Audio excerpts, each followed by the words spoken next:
Hello বন্ধুরা, আসসালামু আলাইকুম। চলে এসেছি তরমুজ পার্টিতে। আমাদের বাঙালিদের বস এই পার্টিটা দিচ্ছে।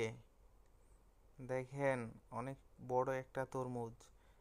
এর দাম বাংলাদেশি টাকায় প্রায় 5,500-এর মতো। এর ওজন অনেকটাই বেশি, অনেক বড়, প্রায় 15 কেজি মতো। দেখে অনেকটাই ছোট মনে হচ্ছে। দেখেন কত সুন্দর একটা তরমুজ। কি দেখতে, পুরোই মাখন হয়ে আছে।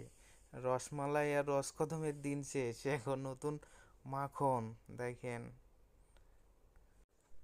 এটা জাপানিজদের অনেক পরিশ্রমের ফসল। এটা একদম ফরমালিন মুক্ত। বাংলাদেশে হইলে পিটায়া পাটায়া দেখতে হইতো। আসলেই ভালো না খারাপ, কিন্তু এইখানে দেখেন একদম সেই কালার। এটা দেখতে যেমন সুন্দর, খেতে তেমনই সুমিষ্ট। অনেক বড় একটা তরমুজ। তরমুজও ভাবলাই উন্নত দেশে জন্ম তো, এই কারণে এত মিষ্টি আর এত দেখতে মানে কালারফুল।